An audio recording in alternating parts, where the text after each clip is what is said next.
Welcome back to Vietnam and welcome to Saigon. Otherwise known as Ho Chi Minh City, this will probably be your starting destination if you're coming to Vietnam. So what is it like? Well, don't worry, I'm going to be showing you the most insane hostel. This has to be the nicest private room in a hostel I've ever seen in my entire life. Then I'll take you on the streets, we'll have a walk around and explore, and we're going to get reverse culture shock. This place is unlike anywhere in the country so far.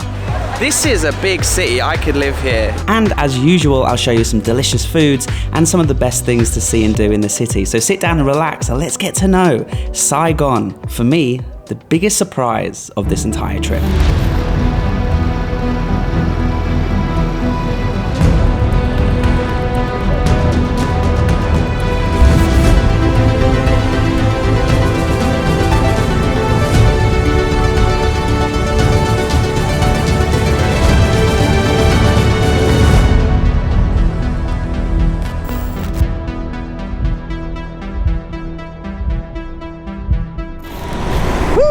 Welcome back. I've got some great news and I've got some bad news. The great news, let's start positive, is we've made it to Saigon. Here we are, Ho Chi Minh City. And there's a ginormous skyscraper and lots of condos. And welcome to the city of 7 million motorbikes. It's been a very long and stressful drive to get here from Mui Ne. No other option than to take the highway, and it was horrible. The bad news is this doesn't mean that our journey is over. We still have to go to the very south of the country. Remember, if you've been watching since the start, I've been driving from the very north of the country, which was that giant flagpole north of Hanoi on the Chinese border, and we're going to try to get to the southernmost point before my visa finishes in about a week. So this is my first time in Saigon and I'm excited to share with you my first impressions. I'm excited. Ho Chi Minh City, Saigon, baby.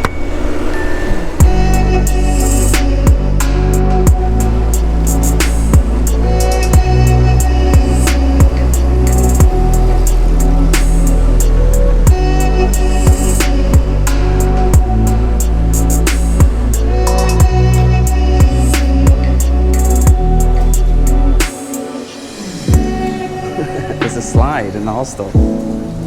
That's cool.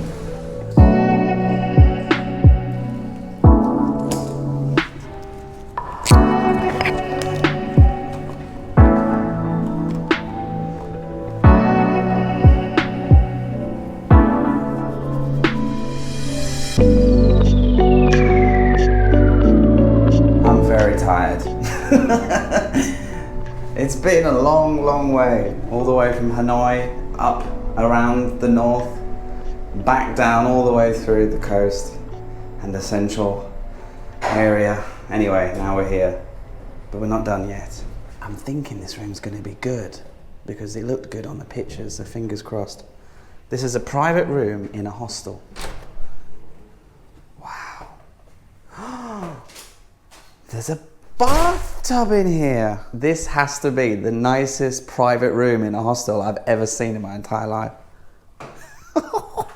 And they have dorm rooms, but I wanted to have a private room. I always have a private room, and look at it. So there's a nice big double bed with 2 pillows, and it's nice and soft. I just tested it.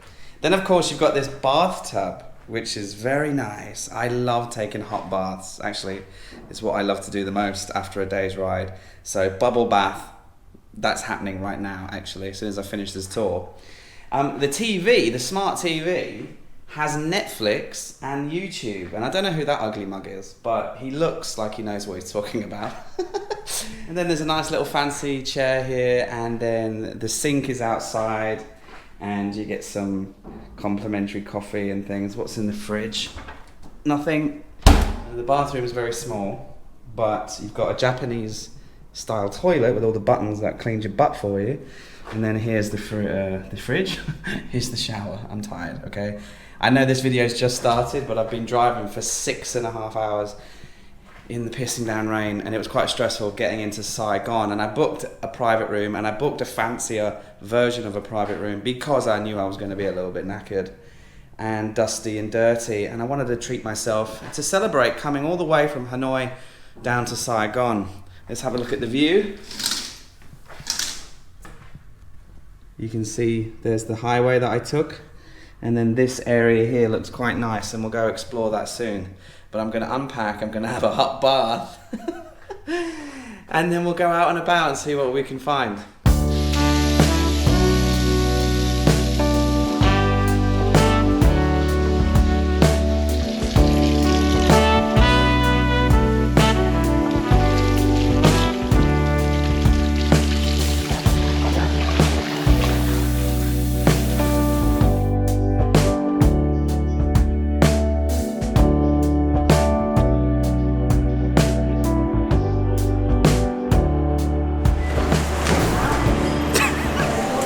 It doesn't work.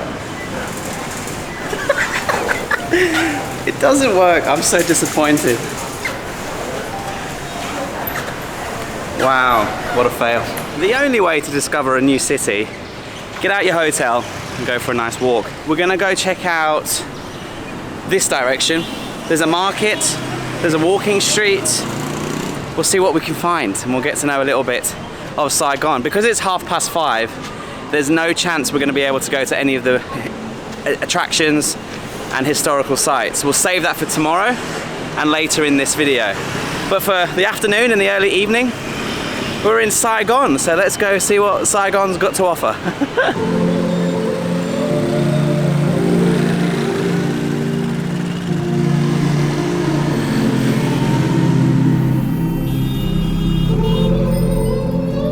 Just exploring, I can already tell that Saigon is very similar to a Singapore, to a Bangkok. This is the first westernized, fully westernized city that we've been to. As much as I loved Hanoi, you know, this place is livable. You know, like, you can actually walk down the sidewalks and the pavements here. They're nice and wide, and you're not having to move out of the way of people selling things and get run over. Like, I love Hanoi, but it's an adventure, it's madness. I could never live there. But here, I could imagine myself, like, this has got nice condos, lots of coffee shops, all the Western comforts that I'm used to. Loads of international restaurants.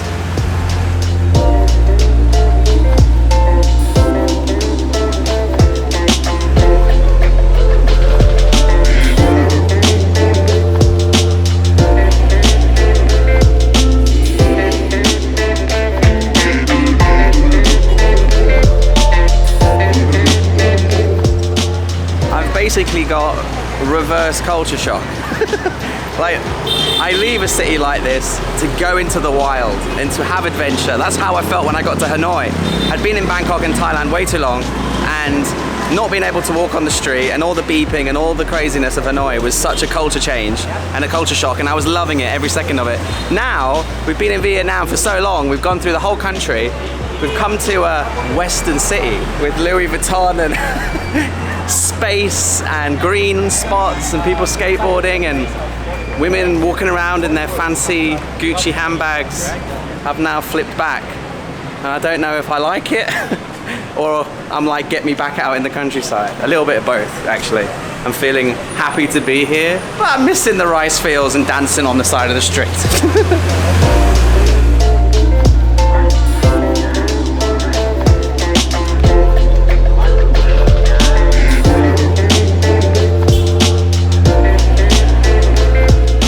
Saigon got style, yo. There's high-end fashion here. There's Louis Vuitton, Dior, Hermes. There's people driving around in Ferraris and Rolls Royces. There's a beautiful little Mini Cooper S. Look at the state of this building behind me. This is the Opera House. Where are we right now? I mean, I know stuff like this is normal in most cities across the world, but after 7 weeks driving through Vietnam, I haven't seen a single modern city. Da Nang was the nearest thing, but it was just overrun with tourists, and I didn't quite like it. This is a big city. I could live here.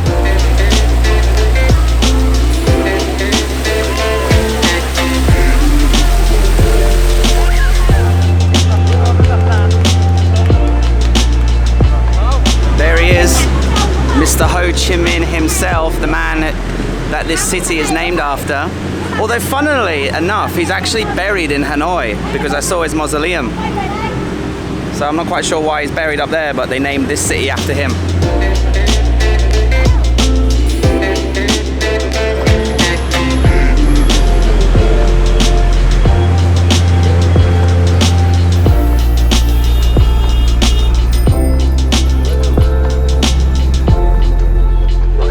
There's weather blowing in, it's going to start raining, so I'm not going to be able to make it all the way to the night market, which is fine because I have a craving for something I haven't had for 7 weeks, something that I'm desperately in need of, craving, and that is steak.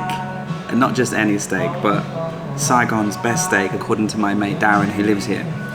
This place is called Stoked Dry Aged Sirloin, I think. It's served with smoked béarnaise, a side salad, and some amazing, delicious looking, creamy, cheesy mash. Have a look at this. And on the side, a glass of Shiraz. Now, you haven't seen me drive here all day, but it was 5 hours in the rain, okay? So I deserve this. Plus, it's nice to be able to go to a proper steakhouse and not eat banh mi and random weird noodles on the side of the road for a change.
The next morning, I decided to try out one of Saigon's most popular day trips. So I booked onto a half-day tour to visit the Chu Chi tunnel systems. Wow. Here we are, the Chi Chu tunnels, and I'm on a group tour, and everybody seems nice. And we're in the jungle here, just an hour in a minivan north of the city of Saigon. We're in the thick jungle here. And we're going to walk around and crawl through the tunnel systems and learn all about how the Viet Cong fought and eventually won against the US during the war here in the not too distant past as well. So let's go see what there is to do here. This is where a large amount of the Viet Cong were based during the war, and somewhere where they established over 250 kilometers worth of underground tunnel systems that today are still accessible. And what's unique about this place is you can actually get down and dirty and discover the systems and learn all about how the Viet Cong lived and fought on the battlefield.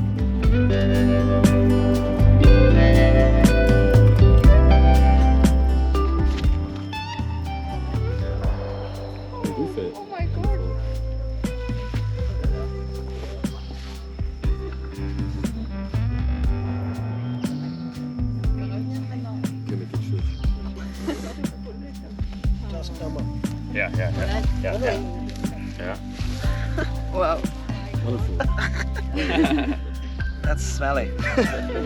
Our guide was called Jackie, and he was fantastic. He was very animated, very into and knowledgeable of the war, and he showed us not only all of the tunnel systems, but their secret entrances, all of the deadly and fascinating booby traps the Viet Cong came up with to help hinder and slow down the US Army.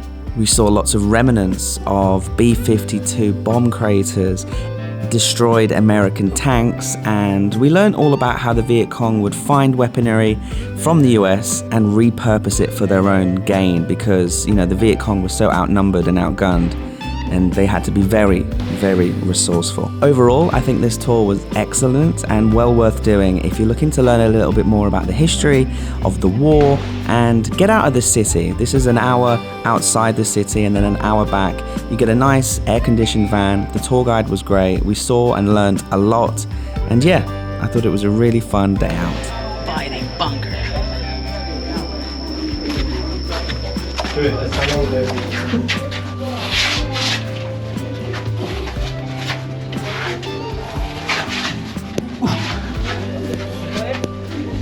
Right here, come on, and be good again. You can slide off the floor. Woo! This is hard.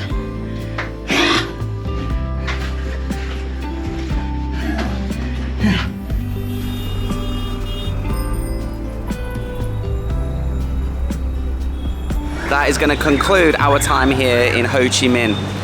I've really enjoyed this city. It's very livable, it's very clean, it's very organized, and completely different to the rest of the country, in my opinion. It doesn't have the hustle and bustle and the magical Southeast Asian vibes that Hanoi has, but that's okay. I still really loved my time here, and I'm knackered, I'm exhausted, but my bags are packed. I'm leaving the hostel, and we've got our big final push to get from here to the southernmost point and then back to Saigon. We still have 800 kilometers, which I can't quite believe I'm saying that out loud. That's such a far distance to do. But we will go and explore the Mekong Delta, because that's one of the most famous and beautiful parts of the country apparently. And then we'll try our best to get down to the southernmost point, get back up to here. I'll definitely be staying in this hostel again. I thought it was brilliant.